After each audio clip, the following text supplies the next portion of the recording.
Ulhasnagar camp number 4 Kurla camp परिसरात दुपारच्या सुमारास आलेल्या वादळ वाऱ्यामुळे मोठ्या प्रमाणात झाडे कोसळल्याच्या घटना घडल्या आहेत. यामध्ये एक झाड ॲक्टिवा दुचाकीवर कोसळले, तर दुसरे झाड माताच्या मंदिराजवळ रस्त्यावर पडल्याने विजेच्या ताराही तुटल्या.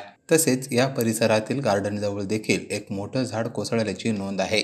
सुदैवाने या सर्व घटनांमध्ये कोणतीही जीवितहानी झालेली नाही. घटनेनंतर तात्काळ अग्निशमन दल आणि महावितरण विभागाचे अधिकारी घटनास्थळी दाखल झाले असून त्यांनी तातडीची कारवाई सुरू केली आहे. या घटनेमुळे काही काळ परिसरातील वीज पुरवठा खंडित करण्यात आला होता. स्थानिक समाजसेवक विशाल सोनवणे यांनी महानगरपालिकेला सूचना दिल्या असून परिसरातील इतरही धोकादायक झाडांची तपासणी करून आवश्यक ती उपाययोजना करण्याची मागणी केली आहे. यामुळे भविष्यात कोणतीही दुर्दैवी घटना घडू नये असेही त्यांनी स्पष्ट केले आहे. पत्रकार आबासाहेब वाघमारे, महाराष्ट्र न्यूज नेटवर्क, उल्हासनगर.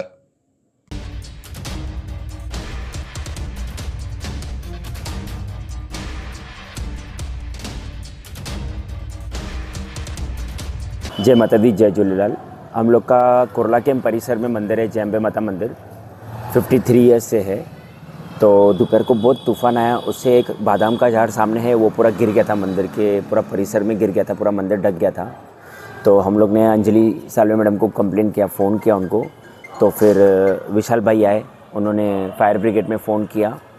फिर बाद में फायर ब्रिगेड वाले आए और जल्दी तुरंत उन्होंने सफाई करके हमें क्लियर करके दिया मंदिर का पूरा परिसर। हम लोग अंजलि मैडम का धन्यवाद करते हैं, विशाल भाई का धन्यवाद करते हैं और फायर ब्रिगेड वालों का भी धन्यवाद करते हैं, ताकि उन्होंने बहुत जल्दी काम करके दिखाया। Thank you sir. नुकसान इतना नहीं हुआ है, फिर भी भगवान की दया से किसी की जान हानि नहीं हुई, किसी के ऊपर गिरा नहीं। बात है किसी के ऊपर गिरा नहीं कोई टाइम पे। हां, इथं कुर्ला कॅम्प जय अंबे माता मंदिरच्या इथे समोर बदामाचं झाड होतं। ते अचानक वारा चालू झाला आणि ते झाड इथे कोसळलं, पण त्याखाली एक ॲक्टिवा होती, त्याच्यावर ते झाड पडलं, पण काही नुकसान झालेलं नाही, कुठली जीवितहानी झालेली नाही आहे। असेच कुर्ला कॅम्प परिसरामध्ये असे 2-3 झाडे असेच कोसळले आहे, तिथे पण कुठलीही नुकसान झालेली नाही आहे। तर आता फक्त प्रशासनाला ही विनंती, जे झाड असे पडणार असे वाटत असेल त्याला छटाई करून देण्याची परवानगी नागरिकांना तुम्ही द्या किंवा तुम्ही तुमच्यातर्फे ती छटाई करून द्या, ही जेवढी विनंती करेन।